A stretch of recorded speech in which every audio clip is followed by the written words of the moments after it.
भांति भांति के लोग हैं, वहां पर भी भ्रष्टाचार है। बिहार से कम नहीं है, यहां से ज्यादा भ्रष्टाचार है। वहां पर भी जातिवाद है, वहां पर भी इसी देश का संविधान है। लेकिन उन 5 राज्यों में एक बात ऐसी है जो यूनिक है, वो ये कि पिछला 78 साल में उन 5 राज्यों में कोई व्यक्ति, कोई दल 10 वर्ष से ज्यादा मुख्यमंत्री नहीं रहा है। लोग पलटते रहते हैं।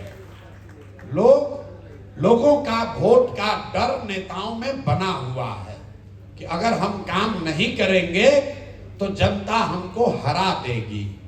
बिहार में नेताओं के मन से वो डर ही खत्म हो गया है।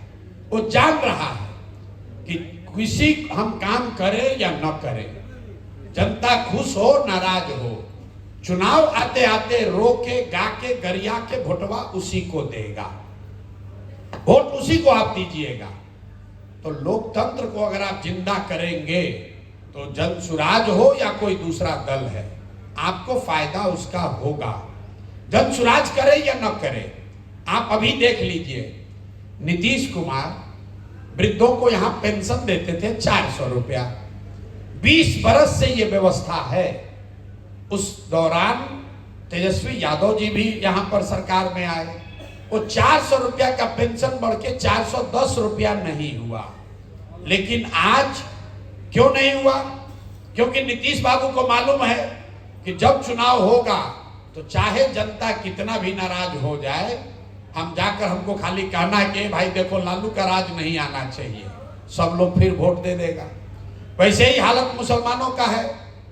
लालू जी को पता है पेंशन मिले न मिले, मुसलमानों को जाकर कहेंगे कि भाई हमको वोट नहीं दोगे, भाजपा वाला आ जाएगा, तो लोग फिर जाके वोट देगा। वही नीतीश कुमार आज 400 का पेंशन आपको 1100 दे रहे हैं। अभी जनसुराज जीता नहीं है, जनसुराज ने कुछ नहीं किया। ये जनता का ताकत है, क्योंकि नेता जो वहां बैठा हुआ है उसको ये डर है कि अगर हम नहीं करेंगे तो कुछ लोग भी अगर निकल गए तो हमारी गद्दी, हमारी कुर्सी चली जाएगी। जो आशा और रसोईया पटना में गए आंदोलन करने, उनको लाठी से मार के नीतीश कुमार ने ठीक करवाया, उसको घर बैठे मानदेय बढ़ा दिया गया। आपका बिजली का 125 यूनिट फ्री हो गया। ये जनसुराज ने नहीं किया, ये जनता ने किया है। जैसे ही सरकार में बैठे लोगों को ये अगर लग जाए, उनको डर हो जाए हारने का, अपने आप आपका काम होगा। और अगर ये डर खत्म हो जाए तो जनसुराज में भी जो जीत कर आएगा वो भी काम नहीं करेगा। ये मत समझिए कि खाली जदयू वाले गलत हैं, भाजपा वाले गलत हैं। अगर कल जनसुराज के लोग जीत कर आ जाएं और उसके मन में भी ये हो जाए कि हमको कोई हराएगा नहीं, तो हम भी काम नहीं करेंगे, जनसुराज का आदमी भी काम नहीं करेगा। तो इस पूरे अभियान के मूल में जो बात है कि लोकतंत्र को बिहार में जिंदा किया जाए। यहाँ 30 वर्ष से लोकतंत्र मर गया है। वोट होता है लेकिन राजनीतिक बंधुआ मजदूरी है।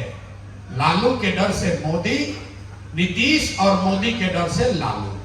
आप देख लीजिए सब समाज का हालत, मुसलमानों की हालत इस राज्य में दलितों के बाद सबसे ज्यादा खराब है। ये हमसे ज्यादा, आपसे ज्यादा मुसलमान जानता है, लेकिन फिर भी वो जाके लालू जी को वोट देगा। क्यों देगा? क्योंकि वो बेचारा डर के मारे भाजपा को दे नहीं सकता है, तो जाकर लालू जी को फिर वोट देगा। इसी तरीके से हिंदुओं का एक बड़ा वर्ग है जो बहुत कष्ट में है, लेकिन जब वोट की बात आती है तो जाति की बात नहीं है, वोट की बात आती है तो कहता है कितना खराब है। तो लालू का जो जंगल राज था उससे तो बढ़िया है रे भाई, 6 बजे ही पूरा मुजफ्फरपुर बंद हो जाता था। तो सारे शिकायतों के बावजूद आप जाकर फिर उसी नीतीश कुमार, उसी मोदी को, उसी एनडीए को वोट देंगे जिससे कि आप इतना प्रताड़ित हैं। तो जनसुराज आपको वो एक विकल्प दे रहा, अच्छा है खराब है, आपको पसंद है नहीं है, वो आपका आकलन का विषय है। आप उसको देखिए, जांचिए, परखिए, ठीक लगे तो जुड़िए, ना ठीक लगे तो जिसके साथ है उसके साथ रहिए। लेकिन बिहार की ये दुर्दशा इसलिए है कि यहाँ 30-35 साल से राजनीतिक विकल्प खत्म हो गया है। वो विकल्प नया बनाया जा रहा है और इस विश्वास से बनाया जा रहा है कि समाज उसको देखेगा, समझेगा, लोग उसको लोग अपने भविष्य को उसमें ढूंढेंगे। अगर हम लोग अपना सही काम करेंगे आपका विश्वास बनेगा, नहीं बनेगा तो भी कोई बात नहीं है। आपको जो अभी जिंदगी अच्छा लग रहा है तो इसी में जिंदा रहिए, इसमें दिक्कत क्या है। हम लोग एमएलए एमपी बनने नहीं आए हैं, हमको एमएलए एमपी नहीं बनना है। एमएलए एमपी मंत्री बनकर जितना रुपया पैसा शान शौकत इज्जत आप कमा सकते हैं उससे सैकड़ों गुना ज्यादा पैसा साधन व्यवस्था भगवान ने हमको दिया है। अहंकार नहीं है, हम लोग बहुत साधारण परिवार से आते हैं, यहाँ वापस आए हैं। आप वापस मंत्री और एमएलए बनने नहीं आए हैं, इस मिट्टी का कर्ज है, यहीं से पैदा हुए हैं और ये समझते हैं कि अगर हम लोग जैसा व्यक्ति इसको सुधारने का प्रयास नहीं करेगा तो कौन करेगा। आपकी चिंता है कि प्रशांत किशोर जन स्वराज जीतेंगे कि नहीं, आपकी चिंता है कि जीतने के बाद ये सुधारेंगे कि नहीं। मेरे भाई, जितने यहाँ समझदार लोग बैठे हैं, आप अपने आप से पूछिए कि बिहार में सुधार का प्रयास होना चाहिए कि नहीं होना चाहिए। और अगर प्रयास होना चाहिए तो प्रयास हम करें या आप करें, प्रयास आज हो या 20 वर्ष के बाद हो, करना तो किसी न किसी बिहार के ही व्यक्ति को पड़ेगा। और आपके सवाल कभी खत्म नहीं होंगे, आपकी आशंकाएं कभी खत्म नहीं होंगी, लेकिन उसका रास्ता निकालिए। आपको ये उत्तर ढूंढना है कि भाई बिहार में सुधार का प्रयास होना चाहिए कि अभी जो स्थिति है उसी को जारी रखना चाहिए।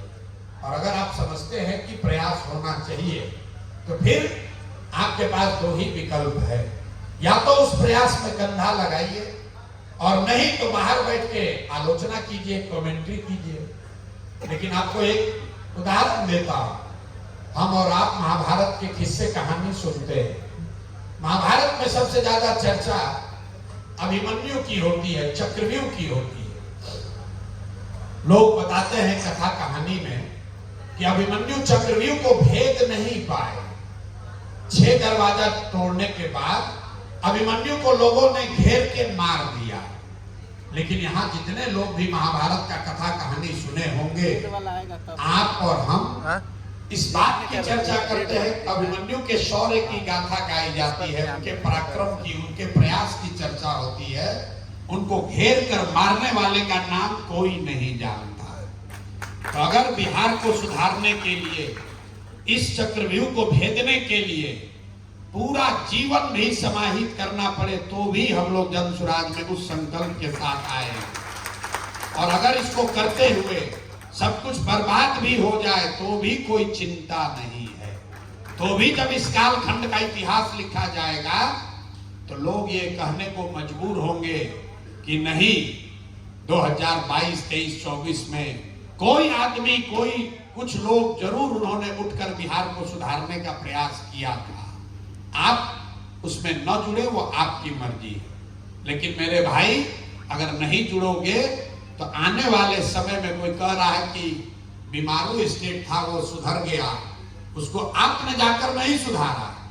अगर यूपी में सुधार हुआ या मध्य प्रदेश में सुधार हुआ या राजस्थान में सुधार हुआ, जहां पर सुधार हुआ है वहां पर वहां के लोगों ने उसको सुधारा। आप सोच रहे हैं कि हम मुजफ्फरपुर में हिंदू मुसलमान करते रहे, मंदिर मस्जिद पर वोट देते रहे और सब मुजफ्फरपुर लंदन के जैसा हो जाए, नहीं हो सकता है। जो बोइएगा वही काटिएगा, गलत बोइएगा गलत काटिएगा। तो आज जो बिहार की दुर्दशा है वो आपके हमारे वजह से खाली नहीं है, किसी एक दल एक नेता ने इसको नहीं बर्बाद किया है, इसके लिए पूरा समाज दोषी है। आप भी दोषी है, हम भी दोषी हैं, नेता भी दोषी है। नेता को आपने हमने चुनकर वहां बैठाया, वो अपने से चुनकर थोड़े ना आया है। मुजफ्फरपुर में पंजाब का आदमी आकर थोड़े वोट किया था, वोट आपने किया है, आपने विधायक को जिताया है। और अब आप कह रहे हैं कि सर यहाँ सब खराबे है। तो अगर सब खराबी है तो वोट आप फिर क्यों देते हैं उसी आदमी को? क्यों दे रहे हैं? भाई साहब कह रहे चीनी का फैक्ट्री चालू होगा। यहाँ पर जितने लोग आए हैं बहुत सारे लोग मोदी जी के भक्त होंगे, भाजपा के एनडीए के वोटर हैं। आप बताइए 2014 में मोदी जी का भाषण हम ही ने लिखा था। चंपारण में मोदी जी ने कहा कि इसी चीनी मिल के चीनी से चाय पिएंगे तब हम आकर वोट मांगेंगे बिहार में। तो मानिए वो तो प्रशांत किशोर की गलती थी, हमने कहलवाया। 2014 में हमारे झांसे में आप आ गए, हमारा भ्रम फैलाया हुआ तो कुछ लोग दोष ये भी देते हैं, उसमें आपने वोट दे दिया। लेकिन 14 से भैया हो गया 2025। इन 11 साल में 5 चुनाव हुए। मोदी जी कम से कम 20 बार वहां आए। उसी चंपारण में भाजपा के सांसद लगातार जीत रहे हैं, एमएलए भाजपा का जीत रहा है, और आप खड़ा होकर कह रहे हैं कि भैया चीनी मिल चालू नहीं हो रहा। काहे चालू होगा? कैसे चालू होगा भाई? और वोट देना होगा तो उस समय आप हिंदू मुसलमान Modi ji bullet train America में स्वागत के नाम पर वोट दीजिएगा कि पाकिस्तान का 4 टुकड़ा हुआ कि नहीं। और जब यहाँ पर बैठे तो कह रहे कि मुजफ्फरपुर में नाला बहुत बह रहा है। अरे भाई आप नालों के लिए, सिविक सेंस के लिए, पढ़ाई के लिए, रोजगार के लिए वोटे नहीं करते हैं, इसलिए वो सुधार नहीं होता है। हमको भी नहीं कीजिए, ऐसा मत समझिए कि जब स्वराज आएगा, प्रशांत किशोर आएंगे तो एकदम सब सुधर जाएगा।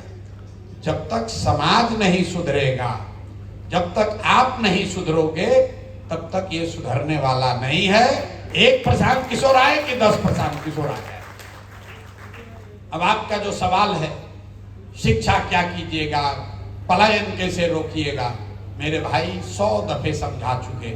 जन स्वराज 3 मूल बातें कह रहा है। लंबा चौड़ा तो कहेंगे पूरा रात बीत जाएगा, और आप सुनने के बाद भी परसों आइएगा फिर यही सवाल कीजिएगा। 3 मूल बात समझिए क्या कह रहे हैं हम लोग कि बिहार में अगर स्थिति सुधारनी है तो सबसे पहले यहां पर ये इंश्योर करना होगा कि 0 से 15 साल तक, 15 साल से कम उम्र के बच्चों के लिए इतनी अच्छी शिक्षा की व्यवस्था कर दी जाए कि वो आगे चलकर बिहार की व्यवस्था पर बोझ न बने। तो पहला लक्ष्य ये है।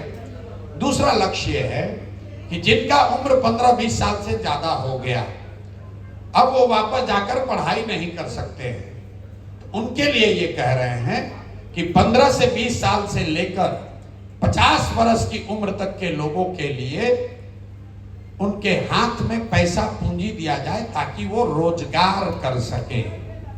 और तीसरा, जो 60 वर्ष से ज्यादा जिसका उम्र हो गया, वो न पढ़ सकता है और न रोजी रोजगार कर सकता है ज्यादातर लोग। तो 60 वर्ष से ज्यादा उम्र के लोग जो इस व्यवस्था के मारे हुए हैं, जीवन में कुछ नहीं हासिल कर पाए, उनके लिए समाज ये जिम्मेवारी ले कि कम से कम 2000 रुपया उसको महीना दिया जाए ताकि वो एक बेसिक डिग्निफाइड लाइफ जी सके। बाकी सड़क बनेगा, फैक्ट्री लगेगी, क्या होगा छोड़ दीजिए। ये 3 बात अगर हो जाए तो 13 करोड़ लोग का जीवन इससे सीधे तौर पर जुड़ा हुआ है। अब इसको कैसे किया जाएगा वो समझिए। पढ़ाई कैसे सुधरेगा? पढ़ाई कैसे सुधरेगा उसका फॉर्मूला हम लोगों ने ये दिया कि पूरे दुनिया में जो सबसे अच्छी शिक्षा व्यवस्था जहां है, वहां पर लोग ये बताते हैं, प्रमाण है कि rather than taking good school to every village, take children to the good school. मतलब हर गांव में अच्छा विद्यालय बनाने के बजाय बच्चों को अच्छे विद्यालय में लाया जाए। ये पूरे दुनिया में ऐसी व्यवस्था खासकर स्कैंडिनेवियन कंट्री में है।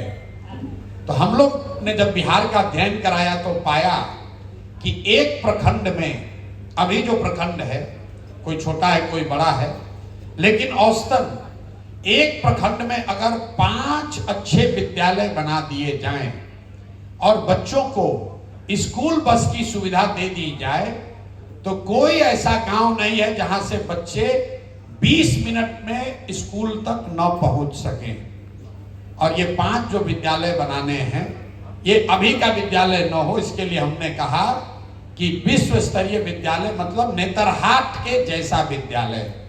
नेतरहाट क्यों कह रहे हैं? रेफरेंस के लिए आपको बता रहे हैं, क्योंकि बिहार के सरकारी व्यवस्था में चलने वाला ये सबसे अच्छा विद्यालय अभी तक रहा है।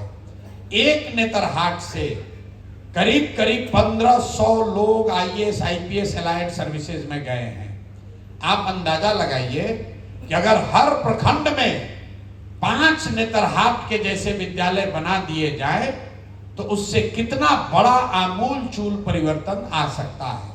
अब ये हर प्रखंड में 5 बनेगा कैसे? उसके लिए जनसुराज ने कहा कि अगर हर प्रखंड में एक विद्यालय आपको नेतरहाट जैसा बनाना हो तो भाई 15 से 20 हजार करोड़ रुपया हर साल लगेगा। इसलिए हम लोगों ने कहा कि एक दिन में ये नहीं सुधरेगा, अगले 5 वर्ष में हर साल हर प्रखंड में एक एक विद्यालय को नेतरहाट के स्तर का बनाया जाएगा, क्योंकि उतना ही पैसे का व्यवस्था किया जा सकता है। और जब तक ये व्यवस्था नहीं बनती है बच्चों का उम्र तो रुकेगा नहीं। तो इसके लिए हमने कहा कि अगर आपके गांव पंचायत में सरकारी विद्यालय अच्छा नहीं है, जब तक सरकारी विद्यालय नेतरहाट के स्तर का न हो जाए, आप अपने बच्चे को प्राइवेट स्कूल में भेजिए और उसका फीस सरकार की ओर से दिया जाएगा। अब कुछ लोगों ने कहा अरे भाई इसे तो सब लोग प्राइवेट में चला जाएगा। बिल्कुल नहीं जाएगा। पूरे दुनिया का रिसर्च है, अगर सरकारी और प्राइवेट दोनों व्यवस्था हो तो ज्यादातर लोग सरकारी व्यवस्था में जाना चाहते हैं। आपसे अगर पूछे कि भैया आपका लड़का मेडिकल करना है, उसको पटना मेडिकल कॉलेज में अगर आप कराइएगा, मेडिसिन पढ़ाइएगा तो उसका फीस आपको भरना पड़ेगा। लेकिन अगर आप रमैया में जाकर पढ़ाइएगा तो उसका फीस सरकार भरेगी। आपसे पूछा जाए कि आप अपने बच्चे को कहाँ मेडिकल पढ़ाना चाहते हैं तो ज्यादातर आदमी कहेगा कि हमको रमैया का फीस नहीं चाहिए, हमको पटना मेडिकल कॉलेज में ही एडमिशन करा दीजिए। अगर आपसे कोई पूछे कि भाई आपके बच्चे को पटना साइंस कॉलेज में पढ़ना है या एमएटी में पढ़ना है, अगर एमएटी में पढ़ेगा उसका फीस सरकार देगी, आप क्या कहिएगा? भैया आपको फीस नहीं चाहिए, हमको साइंस कॉलेज में एडमिशन करा दीजिए। ये पूरे दुनिया का रिसर्च है। आपसे कोई कह दे कि भैया आपको इलाज कराने के लिए दिल्ली जाना है, एम्स में जगह मिल रहा है वहां जाओगे कि अपोलो में जाओगे? ज्यादातर लोग कहेगा नहीं भैया हमको एम्स में ही जगह मिलता है तो भेजिए, अपोलो से ज्यादा अच्छा डॉक्टर एम्स में है। तो ये पूरे दुनिया का रिसर्च है।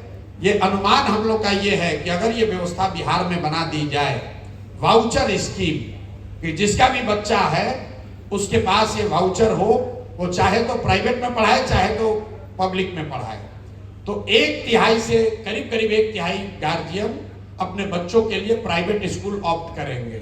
एक अंतिम बात, कई लोगों को लगता है सरकारी विद्यालय मुफ्त है। मुफ्त नहीं है। बिहार में प्राथमिक विद्यालय